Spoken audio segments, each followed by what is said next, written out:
Saludos amigos, gracias por la amabilidad de la compañía. Soy Cristino del Castillo y este es su programa A Quemarropa.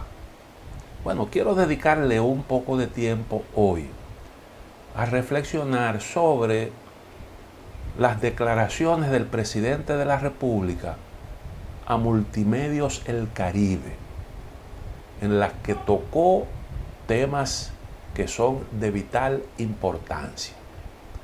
Antes, echémosle un vistazo a cómo van las cosas en el escenario político para un tanto dibujar el contexto. Creo que es más que evidente que los caballos de la oposición despegaron al mismo tiempo, como si alguna mano invisible disparara el pistoletazo de salida. Las dos organizaciones principales de la oposición entendieron que un momento importante para comenzar a hacer el trabajo como organización de la oposición era el discurso de rendición de cuentas del presidente Luis Abinader. Naturalmente, la política es flexible y ofrece múltiples oportunidades a aquellos que la cultivan para de alguna forma apuntalarse y tener el mejor desempeño posible. Entre PLD y Fuerza del Pueblo se da la particularidad de que son organizaciones conformadas por hombres y mujeres que durante mucho tiempo, pero mucho tiempo, trabajaron juntos y libraron 1000 batallas. Se conocen a la perfección. Leonel muy bien a Danilo, Danilo muy bien a Leonel. Los integrantes de las direcciones de ambas organizaciones por igual. Las bases participaron de un accionar común. Son dos organizaciones que existieron como una durante muchísimo tiempo. Y esto, bueno, pues creo yo que es una particularidad, pero como decía, en política, bueno, pues hay un amplísimo margen de maniobra. Salieron prácticamente al mismo tiempo, pero con resultados distintos. A mí me parece que la Fuerza del Pueblo ha tenido un mejor desenvolvimiento y ha sacado el mejor provecho de su movimiento como organización opositora. Y esto lo digo independientemente de simpatías y antipatías. ¿Por qué yo sostengo esto? Bueno, el PLD tuvo una reacción inmediata al discurso del presidente Abinader, que reitero fue el momento escogido por las dos organizaciones para despegar. El PLD al día siguiente produjo una rueda de prensa, le dio una respuesta, hizo una evaluación del discurso, pero el doctor Leonel Fernández decidió tomarse su tiempo. Unos 4 días después, dijo un discurso a la nación en una versión diferente a la rueda de prensa del PLD. Él aprovechó su condición de expresidente de la República, reunió un grupo de dirigentes de su partido y le habló a la nación, casi igualándose al presidente de la República. El que vio a Leonel Fernández, lo primero que recordó es que quien se dirigía al público era un hombre que había ocupado 3 veces la presidencia de la República. Y ese es un factor aquí que cuenta. Yo oí a alguien decir como que ese esquema de comunicación con la gente estaba ya agotado y que la modernidad aconseja otra cosa. Y a mí me parece que en el caso de Leonel Fernández Eso no es correcto. Además de que Leonel Fernández es un hombre que comunica bien y explica con palabras sencillas cosas que muchas veces no son tan fáciles. Y eso en política cuenta. Juan Bosch siempre cuidó mucho eso. Cómo hacer que la gente entendiera. A veces uno cree como que eso es fácil. Y resulta que no. Ustedes ven, por ejemplo, yo pongo en pantalla siempre mi correo electrónico, porque me gusta que la gente tenga la oportunidad de interactuar directamente con uno. Y mucha gente se anima y escribe, hace críticas, sugerencias. Pero ¿por qué tú no enfocas tal tema? ¿Qué tú crees de esto? Dijiste tal cosa y a mí me parece que no es correcto. El día pasado alguien me dijo a mí, dijiste que Afganistán era un país pobre. Y ahora estoy viendo aquí en CNN que Afganistán tiene tierras raras. Bueno, Afganistán tiene efectivamente tierras raras, pero eso no hace de ese país un país rico. Que por cierto, uno de los primeros aquí que dio el dato de que quien estaba explotando esos yacimientos era China, fui precisamente yo. Yo no ignoraba ese dato, pero hay gente que entendió que yo al hacer ese comentario me equivoqué porque Afganistán tiene tierras raras. Resulta que por su Producto Interno Bruto, Afganistán es un país realmente pobre, uno de los más pobres. Pero bueno, la gente, a veces ocurre eso. A veces ocurre incluso que tú estás diciendo una cosa y hay gente que interpreta lo que tú no estás diciendo. Por eso a veces alguien me contó que don Juan tenía la costumbre de poner a la gente a leer sus escritos. Algún amigo que llegaba, mira, léeme eso y di que tú entiendes. Y mucha gente ignoraba por qué hacía don Juan eso. Quería cerciorarse de que se estaba entendiendo al leer ese documento exactamente lo mismo que él intentaba comunicar. Y esas son cosas importantes. Y Leonel lo maneja muy bien. Por tanto, le asegura a eso una buena conexión con la gente. Entonces él esperó que se diluyera el efecto de la evaluación del PLD. Dijo su discurso y logró que su discurso, sus críticas se colocaran en el centro de atención. Hoy nadie se acuerda de las críticas de la evaluación del PLD. Lo que tiene, lo más próximo, lo que se toma como referencia y lo que ha generado los comentarios es precisamente el discurso de Leonel. Desde ese punto de vista, él logró el efecto que andaba buscando. Pero además de eso, introdujo en su discurso un recurso interesante. ¿Cuál fue? Bueno, que él, cuando criticó al gobierno, la referencia que puso no fue el gobierno de Danilo Medina. Puso como referencia su gobierno.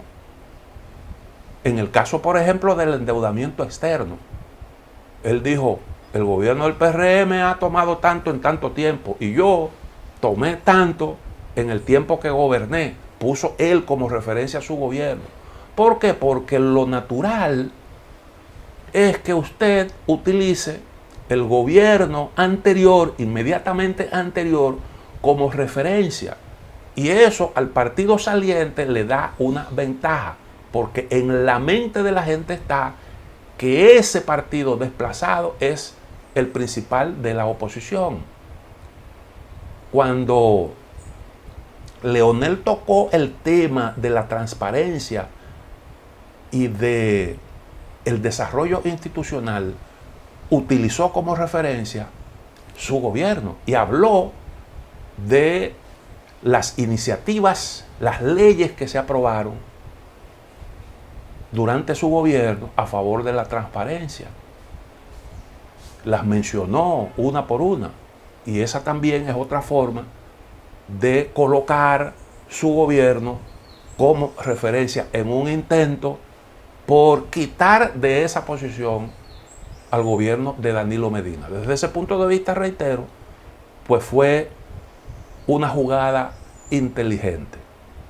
Logró que el presidente, incluso, aunque no lo mencionó por su nombre, pero le diera respuesta a sus críticas, incluso que el Banco Central, que no anda respondiéndole a todo el mundo, también anunció que iba a referirse al tema. En el momento en el que estoy grabando este comentario todavía no se ha publicado su reacción, pero el hecho de que se lo plantee ya coloca en el centro de la discusión al doctor Leonel Fernández, y eso un poco desplaza al Partido de la Liberación Dominicana. Vamos a hacer una pequeña pausa y volvemos en un momentito.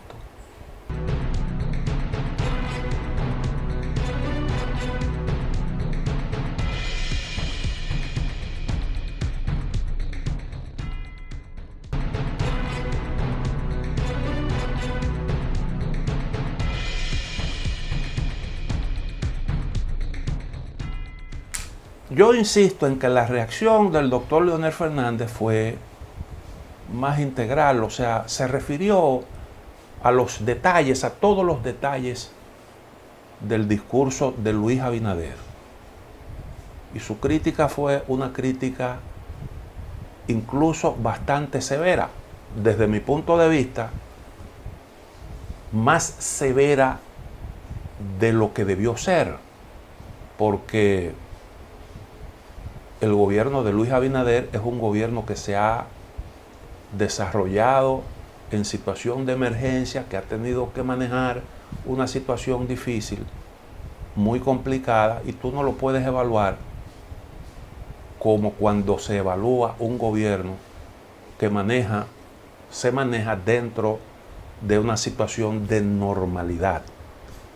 Pero uno de los temas que han estado en la discusión es el de la reforma constitucional, que el doctor Fernández rechazó, en lo que tiene que ver con la independencia del Ministerio Público. Él dice, bueno, constitucionalmente y legalmente el Ministerio Público tiene autonomía, se les reconoce autonomía, y autonomía es lo mismo que independencia. Por tanto, no hay necesidad de reformar la Constitución para eso. Lo que hay es que hacer efectivas las disposiciones constitucionales y legales que tenemos actualmente vigentes. El presidente Abinader le responde diciendo, aquí de lo que se trata es de la posibilidad de un nuevo mecanismo de designación del jefe del Ministerio Público, que no lo haga el presidente de la República, pero que además de eso el Procurador General de la República sea escogido por un periodo determinado, de forma tal que el procurador sienta que no puede ser destituido por cualquier quítame esta paja, sino por la comisión de alguna falta grave en el desempeño de sus funciones.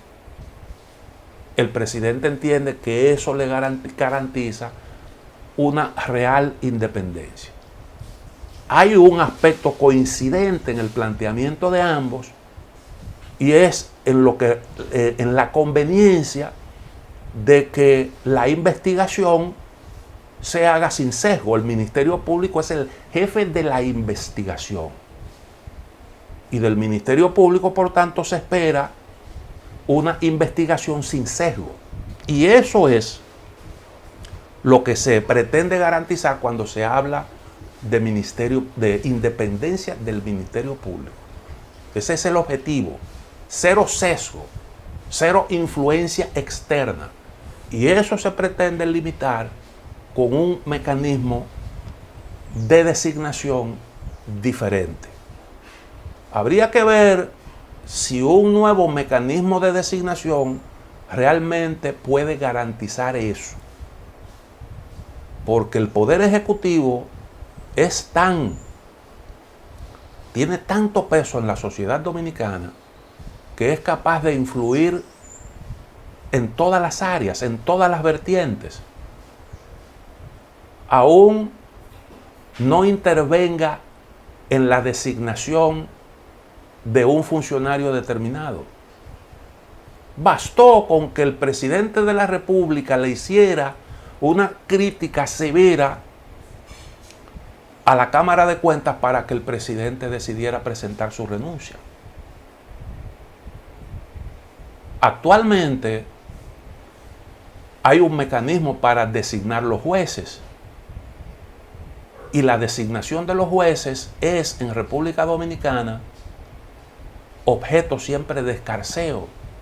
Siempre hay la intención de llevar la voz cantante en el proceso de designación de los jueces.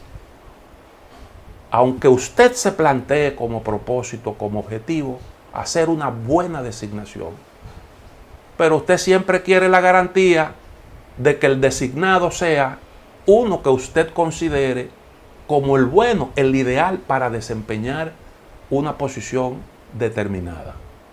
Nadie es indiferente a eso, ni aquí ni en ninguna parte. Fíjense, por ejemplo, en Estados Unidos, el escarceo que hay. Naturalmente, la expectativa, cuando se trata de designar un funcionario judicial en Estados Unidos, no es que me pudiera favorecer mañana con una sentencia a mi favor, sino la prevalencia, la posibilidad de que al administrar justicia se haga en base a unos criterios que tú entiendes que son correctos. Porque en el caso, por ejemplo, de Estados Unidos, resulta que hay un margen de maniobra muy amplio en lo que tiene que ver con interpretación de las leyes. La Suprema Corte de Justicia es prácticamente un gobierno paralelo, se pudiera decir, porque sus decisiones tocan aspectos fundamentales, importantísimos de la vida de ese país. Por ejemplo, ahora mismo acaba un juez de tomar una decisión, la Suprema Corte de Justicia, con respecto al asunto de las migraciones, de las solicitudes de refugio, de esas que hacen los refugiados para que se le acojan en territorio estadounidense. Donald Trump le había dado una vuelta a eso. Joe Biden tenía unas pretensiones diferentes. La Suprema Corte de Justicia se fue por el lado de Donald Trump. Ahora los solicitantes de asilo y de refugio van a tener que permanecer en territorio mexicano. Eso por la decisión de un organismo judicial. Y así hay un montón de cosas que la decide ese organismo. Y entonces los políticos pues quieren tener incidencia en eso. Y ha habido discusiones grandes alrededor de candidatos e incluso con respecto a designaciones ya en el periodo de transición o casi al agotarse el periodo presidencial, como ocurrió con Donald Trump, que pues quiso hacer una designación ya casi al final de su mandato y se le reclamaba, bueno, pero ya dentro de poco habrá un nuevo gobierno. De forma tal que debes abstenerte de hacer esa designación, pero el presidente no lo entendió así. Hizo su designación y así se quedó. Porque la verdad es que desde el punto de vista del mecanismo que se contempla para designar los jueces, ahí no había ningún tipo de anormalidad. Aunque el sentido común pudiera aconsejar otra cosa. Pero esa es la realidad. Entonces, lo que quiero decir es que este es un tema realmente polémico. Cuando se designa los miembros de la Junta Central Electoral, hay un mecanismo para eso. Cuando designamos al defensor del pueblo, que se hace en el Congreso Nacional, pues siempre en esas decisiones los distintos actores políticos quisieran tener algún tipo de influencia. Si escogemos un método diferente para designar al procurador, pues usted verá que también entonces habrá también la intención de que haya una designación que sea agradable, llamémosle de esa manera. Sea cual sea el resultado de una designación, hay quienes se pueden sentir cómodos con un independiente y otros con ese mismo independiente no. Ponga el caso, por ejemplo, de la magistrada Miriam Germán. Suponga usted que mañana hayan elecciones y la gana el PLD. ¿Se va a sentir el PLD cómodo con Miriam Germán como Procuradora General de la República? Yo creo que la respuesta es obvia, aunque se pudiera considerar a Miriam Germán como realmente independiente, porque ella es independiente conforme a los criterios del gobierno y a los criterios de diferentes sectores que consideran que ella es capaz de manejarse sin aceptar el nariboneo de nadie. Pero en la práctica ocurre eso, que hay quienes se pudieran sentir incómodos incluso con un independiente. Vamos a hacer la otra pausa, volvemos en un momento.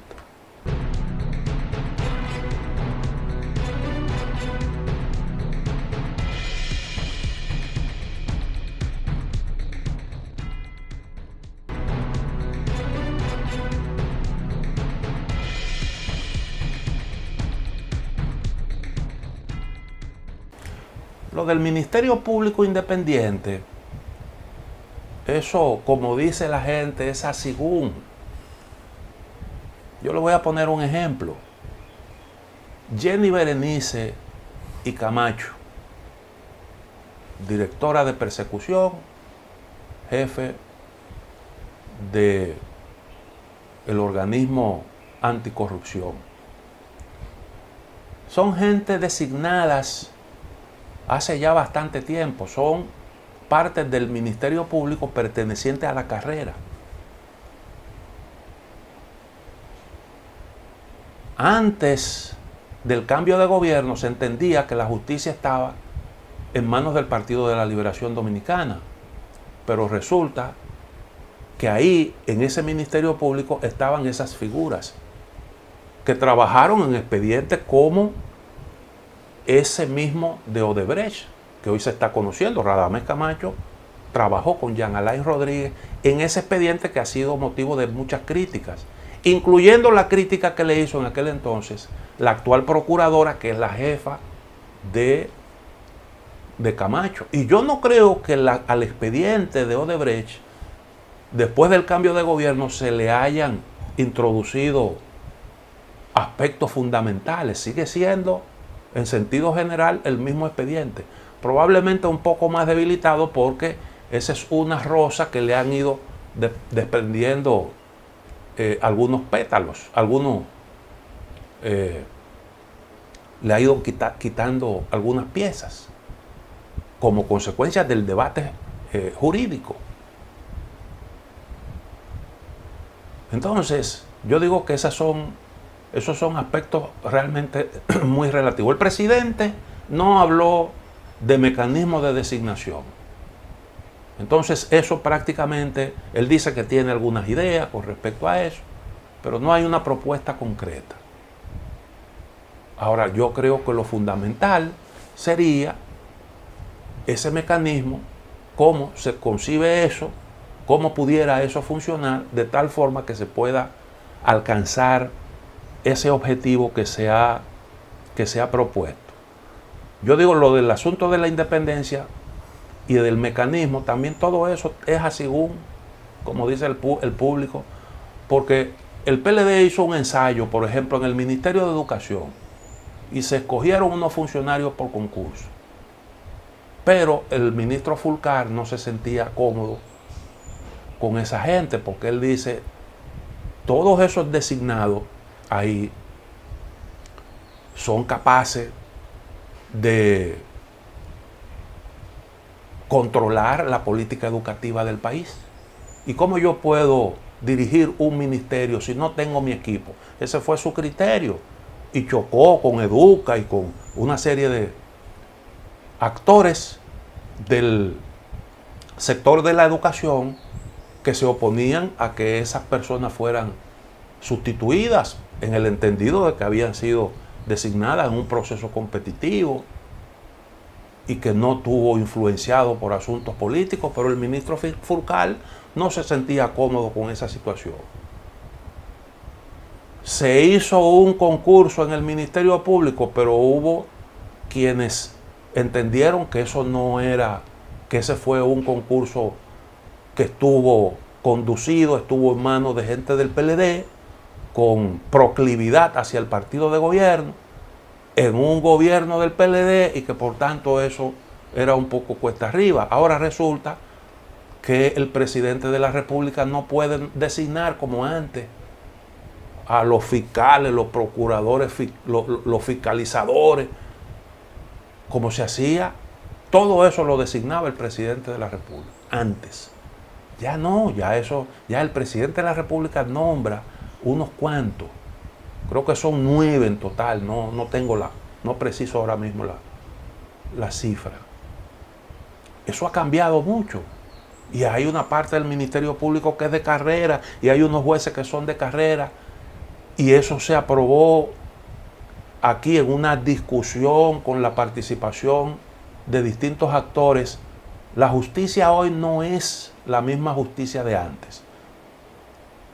Ahora el presidente se ha sentido cómodo con la justicia y con el Ministerio Público Independiente.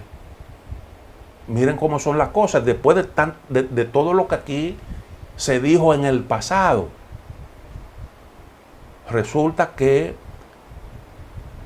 pues tenemos una justicia que, si bien no es lo máximo, pero es una justicia que representa un gran avance si comparamos con la justicia que teníamos hace apenas unos 15 o 20 años. Hemos avanzado en esa materia. La discusión dirá hacia dónde vamos. Ahora, el asunto de la reforma constitucional es delicado. Es delicado porque no te asegura avances institucionales de forma automática. Tiene que ser, digo esto porque el presidente de la República dejó abierta la posibilidad de que se discutieran otros aspectos más allá del asunto de la independencia del Ministerio Público. Quiere decir eso que la ley de convocatoria será una cuestión discutida por todos los actores de la sociedad. Hay un punto de partida, una propuesta que es el punto de partida, la hace el gobierno, pero el presidente deja abierta la posibilidad, lo dijo claramente, hablando con los representantes de Multimedia del Caribe. Ahí se pueden incluir otras reformas. Ahora, yo digo, hay que tener cuidado naturalmente con eso, porque en el Perú, para citar un ejemplo, se hizo una reforma constitucional cuando Fujimori. Y entonces ahí se incluyeron una serie de disposiciones que han contribuido a meter esa sociedad peruana en un tremendo lío político. Como eso de que el presidente nombra el gabinete, el Congreso lo ratifica, si el Congreso entonces no le da el visto bueno al gabinete designado por el presidente, entonces el presidente tiene la posibilidad de disolver el Congreso y convocar nuevas elecciones. Y entonces resulta que eso se ha prestado ahí para fomentar, eso ha sido un elemento que ha fomentado mucho la inestabilidad y la crispación política. Pero además de eso hay una disposición que también se incluyó sobre el asunto de la posibilidad de declarar moralmente incapaz al presidente de la República, una fórmula tan poco precisa que se presta a un margen tan amplio de interpretación, que eso ha servido. De cualquier cosita ahí están juzgando a un presidente. Porque moralmente incapaz, ¿qué es eso? Cualquier cosa cabe ahí, en ese concepto. Entonces, por eso yo creo siempre, estas son cosas que hay que tomarlas con pinza, tomarse seriamente el asunto de cualquier reforma que se plantee al texto constitucional, porque eso no se puede estar reformando cada rato y siempre tiene trascendencia, influencia, siempre tiene un tremendo impacto lo que nosotros pongamos ahí en ese texto. Y así es como hay que asumir esto. Pero bueno, el Partido Reformista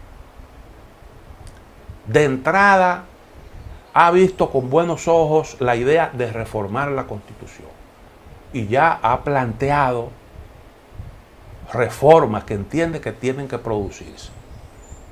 Yo quiero, después de una pequeña pausa, comentar las dos reformas que ha propuesto el Partido Reformista Social Cristiano. Volvemos en un momento.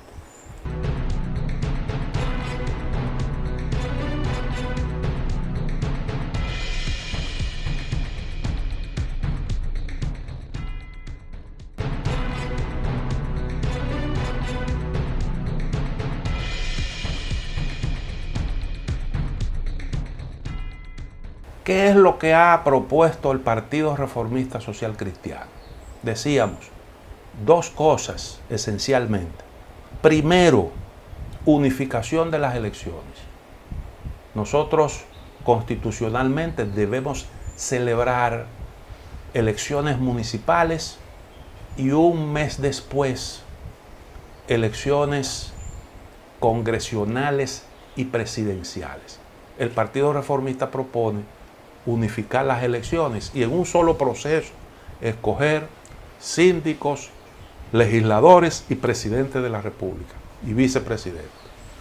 Yo estoy totalmente de acuerdo con esa propuesta,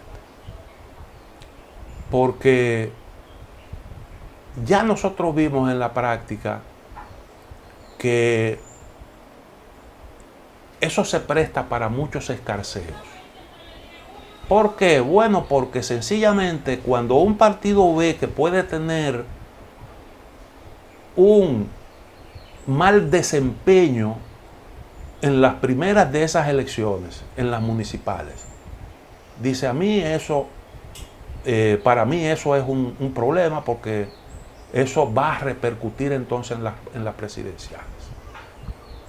Y yo creo que eso es bueno. Si tú te lo puedes evitar, es bueno. Pero hay otras razones de más peso todavía, que me parece deben inclinarnos a favor de esa propuesta.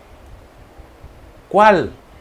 Bueno, el hecho de que eso cuesta mucho para el Estado dominicano. Si nosotros podemos en un solo proceso escoger todos esos funcionarios electivos, llenar todos esos puestos electivos, ¿por qué tenemos que hacer dos? Ir dos veces a las urnas. Eso no lo podemos perfectamente evitar, porque yo creo que el dominicano es lo suficientemente maduro como para poder en un solo proceso definir claramente su intención de voto. Y podemos perfectamente resolver todo haciendo un único gasto. Pero también sale más incómodo, es mucho más esfuerzo, mucho más costoso para los partidos políticos. Y en política el dinero es importante. El dinero es importante. Y al mismo tiempo usted puede conseguir que los partidos políticos aprovechen el esfuerzo de sus candidatos en las elecciones municipales para, en una única estrategia, promover la organización en su conjunto y todas las candidaturas como parte de un solo esfuerzo.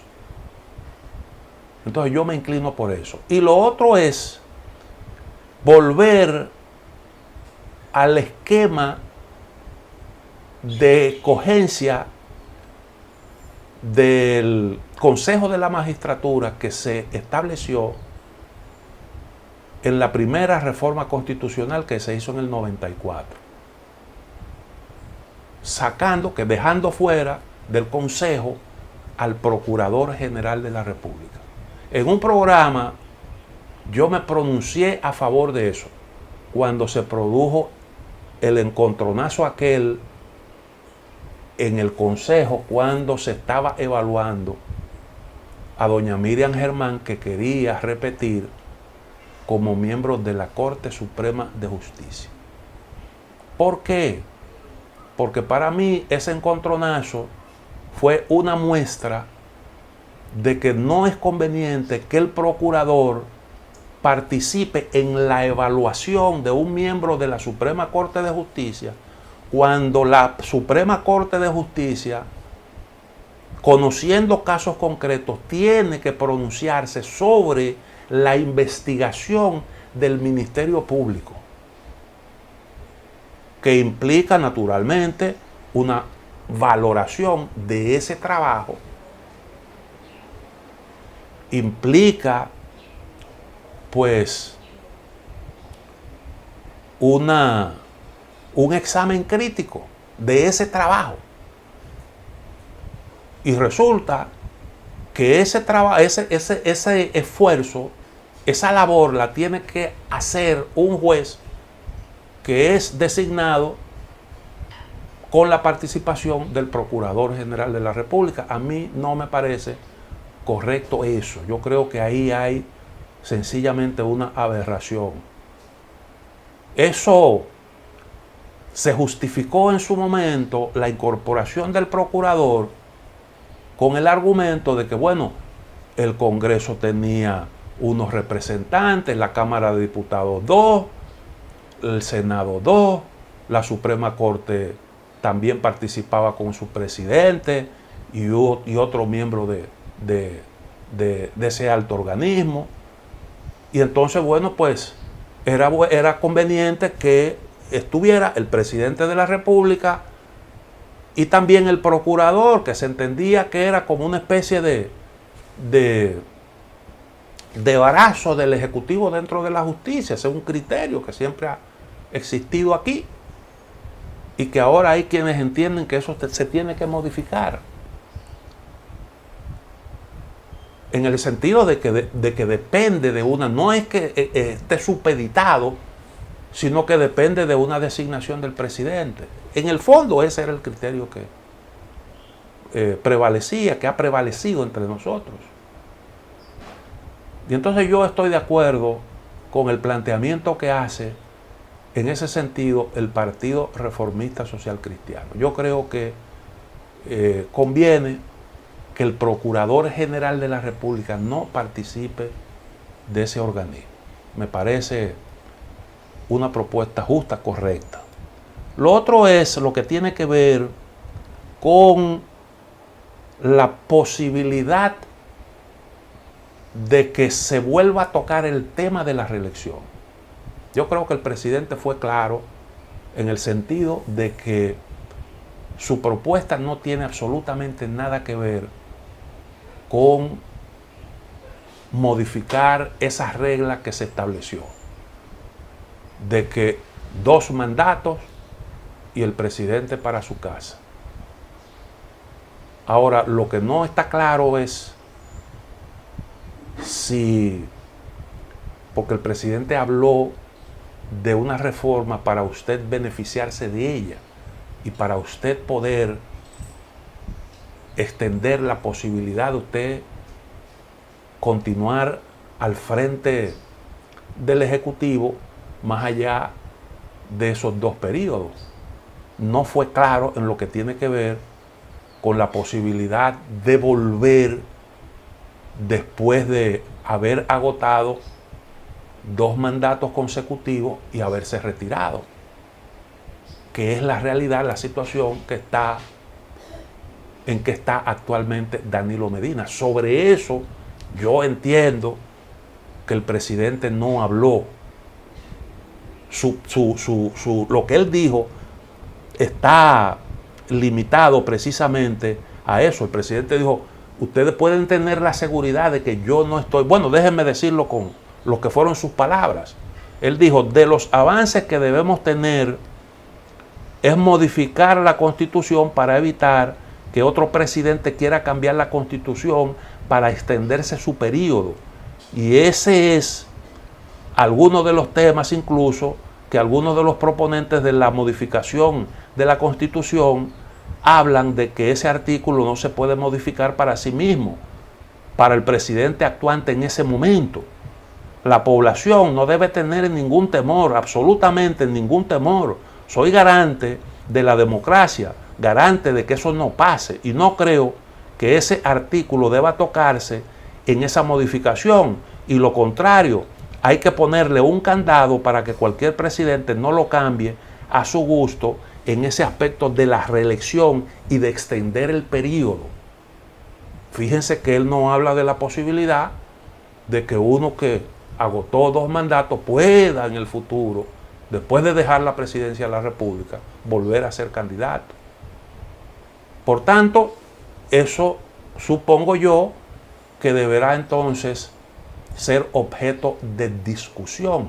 Bueno, desde que usted plantea una reforma constitucional abierta, pues la discusión pasa por usted contemplar las diferentes opciones, las diferentes propuestas que se pongan, que se sirvan para la discusión. Entonces, con respecto a eso, habría que ver cuál es la posición del presidente Luis Abinader, que indiscutiblemente sobre este tema pesa. Hay alguna gente que ya siente temor de que detrás de esa propuesta pudiera estar la posibilidad de un entendimiento, un arreglo entre Danilo y Luis Abinader. Hay gente que ya está hablando de eso.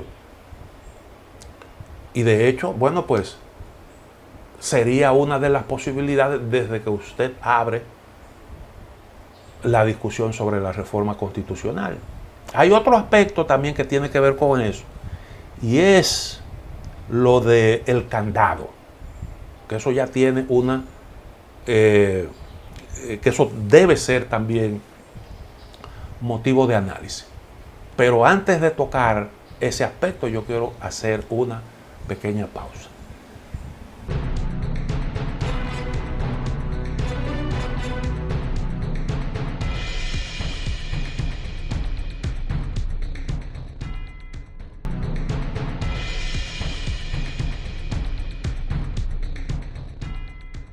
El otro tema importante que tocó el presidente de la República en esa comparecencia para Multimedios El Caribe es lo que tiene que ver con los pactos aquellos, los 12 pactos que está proponiendo el Ejecutivo, las 12 reformas. Honestamente hablando, yo creo que nosotros hemos adoptado un mecanismo para el cual no estamos lo suficientemente preparados. Miren, tomen como ejemplo el pacto eléctrico. ¿Qué tiempo nos tomó a nosotros el pacto eléctrico? Un montón de tiempo. Y cuando ya lo teníamos listo, se presentó ahí una situación que lo echó para atrás, y habiéndolo aprobado, tenemos dificultades para traducirlo a la práctica. Yo creo que nosotros aquí no vamos a ver pacto fiscal. Nosotros no vamos a ver pacto fiscal. Si se produce eso, entonces yo me habré equivocado largo a largo. Y estaré en la mejor disposición de venir aquí y hacer un reconocimiento de ese gravísimo error. Pero yo creo que aquí no se va a producir ningún pacto fiscal, nada. ¿Por qué? porque todo el mundo sabe que aquí no es verdad que los que se van a sentar ahí a discutir eso van tranquilamente, partiendo de los intereses nacionales, ellos mismos a decidir cuán profundo tienen que meter la mano en el bolsillo para hacerle frente a eso que ellos van a poner ahí en el papel, incluyendo los sectores empresariales, incluyendo el sector laboral. Eso es difícil porque los que van a discutir eso ahí con intereses, y todos lo tenemos, van a tratar de priorizar sus intereses. Cuando el presidente dice, bueno, aquí vamos a hablar no solo de los ingresos del gobierno, también vamos a ponderar el problema del gasto. Circe Almanzar dice, para discutir un pacto tenemos que hablar sobre el déficit del subsector eléctrico. Porque ¿cómo vamos a discutir? Esa es la principal fuente de déficit. Y para saber cuánto es que tenemos que buscar, nosotros tenemos que plantearnos cómo recortar los gastos ahí. Porque si estamos gastando de más en algo que podemos resolver, centrémonos primero en eso. Eso dice Circe Almanzar. Ya ese es un escollo para la discusión. De entrada tenemos eso planteado ahí. Dice el presidente, bueno, la reforma tendrá que ser progresiva. ¿Qué significa eso? Significa que pagarán quienes pueden pagar. Eso dijo textualmente el presidente de la República, con la mejor de las intenciones. Porque lo que demanda el momento es precisamente eso. Siempre en materia fiscal, el mayor sacrificio tiene que corresponder al que más tiene. Eso es una cuestión que se cae de la mata. Pero eso no es tan fácil como decirlo. Eso no es tan fácil como decirlo. Fíjense lo que cuesta aquí hacer un incremento salarial con la gente que son los que bregan con los trabajadores, que son los que tienen que abrirse paso en el mercado y echar esa pelea para procurar rentabilidad. Cuando usted mete el tema en el Consejo Económico y Social, ya usted no sabe lo que va a salir de ahí. Entonces el gobierno puede tener ideas, pero desde que eso entró a ese escenario ahí, puede salir cualquier cosa. Y no crean que va a ser una reforma progresiva, porque eso no va a ocurrir. Es más, yo creo que nos podemos pasar muchos años discutiendo eso en ese organismo sin ningún tipo de conclusión. Entonces el gobierno, que necesita su asunto pronto, tiene que tener ahí una segunda opción. Tiene que saber que lo más probable es que se vea en la necesidad de hacerlo por sí mismo, sin ningún tipo de consenso. Los partidos políticos su actitud no es muy buena, ya no es la misma oposición. Fíjense lo que acaba de ocurrir con un asunto tan, se pudiera decir que poco significativo como eso de la declaración de estado de emergencia. Para mí eso no es un asunto como para usted estar con una discusión en el Congreso de que si sí, que no, que si eso es necesario o no. Si el gobierno está pidiendo eso como herramienta en medio de una situación que tú no sabes cómo va a evolucionar mañana, tan pronto como mañana, déjale esa posibilidad al gobierno y no te pongas a estar discutiendo ese tipo de cosas. Y esa es la actitud de la oposición. Si eso es con respecto a un asunto como ese, imagínese cuando se habla de algo grueso, que la oposición entiende que ahí hay una posibilidad política, porque todo eso se politiza. Todo eso se politiza como se politizó lo del pacto eléctrico. Esa es una realidad y el gobierno tiene que saberlo. Y otra cosa, son 12 pactos. Eso lo abarca todo.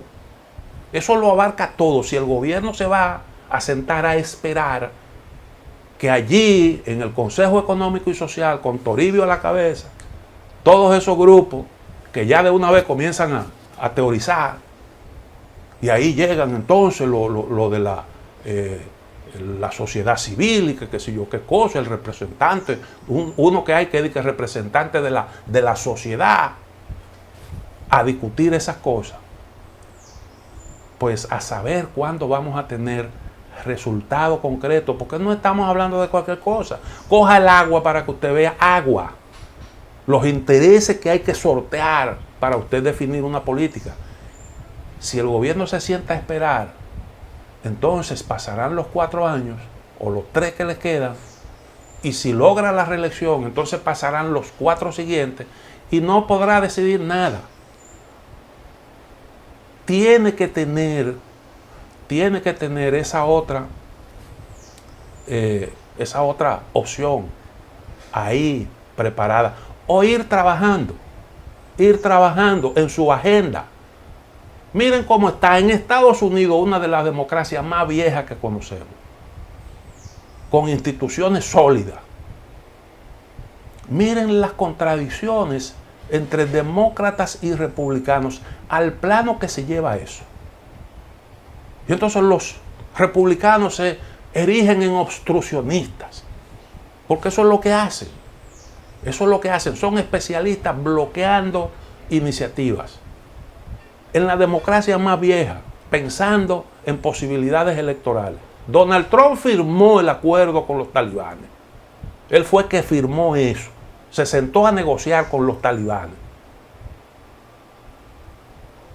Y acordó la retirada de las tropas a cambio de la promesa de los talibanes de que no iban a permitir terroristas en el territorio de Afganistán. Joe Biden se acogió a eso que se había discutido, a ese acuerdo. Trató de discutir detalles, le dio continuidad a la política de Donald Trump. ¿Y qué hizo Trump cuando las cosas salieron mal? Eso es que Biden es un ineficiente, un hombre que no sabe lo que tiene entre manos, un hombre que no tiene carácter, que no tiene astucia. Eso dijo Donald Trump, aunque él fue el que tuvo esa idea. Es verdad que no fue él el que ordenó, ninguno de los dos.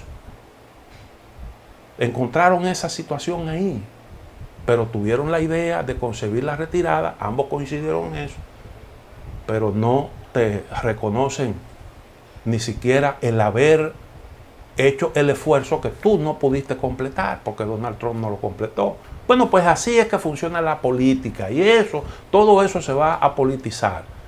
Se va a politizar, y al mismo tiempo recuerden ustedes que estamos hablando de asuntos donde hay muchos intereses. El sector industrial que representa Circe Almanza, en el año pasado recibió algunos estímulos por parte del gobierno. ¿O no recuerdan ustedes eso? El año pasado, en medio de la pandemia, cuando estaba planteada la reforma fiscal, unas facilidades que le aprobaron ahí. ¿Qué significa eso? ¿Cómo tú, reconociendo que el sector necesita de cierto empuje, de ciertas facilidades, ahora tú le vas a hablar de nuevos impuestos? Como que es un poco contradictorio, pudiera parecer así. Yo creo realmente que el presidente tiene la mejor de las intenciones, pero tiene que prepararse para actuar al margen de ese mecanismo, al menos en el caso de lo que tiene que ver con la reforma fiscal. Tiene el presidente buenas intenciones, yo les reconozco, le hago un reconocimiento cuando lo oigo hablar de buscar un mecanismo para designar al Procurador General de la República, porque él quiere renunciar a esa facultad que actualmente tiene, en el entendido de que eso es bueno para el mejor funcionamiento de la justicia. Y eso se llama desprendimiento. Y hay que reconocer eso. Y yo les reconozco eso al presidente Luis Abinader. Ahora, tiene que estar preparado para tomar algunas decisiones al margen de ese mecanismo, que nos queda grande. A la democracia dominicana yo creo que eso le queda grande, porque no es un mecanismo ágil y porque no tenemos todavía la suficiente madurez como para ir allí a discutir con desprendimiento políticas públicas que puedan, aunque me puedan perjudicar mis intereses personales, por el beneficio de todos, sacarla a camino. Llegamos al final de A Quemarropa. Mañana, si Dios lo permite, estaremos nuevamente con ustedes.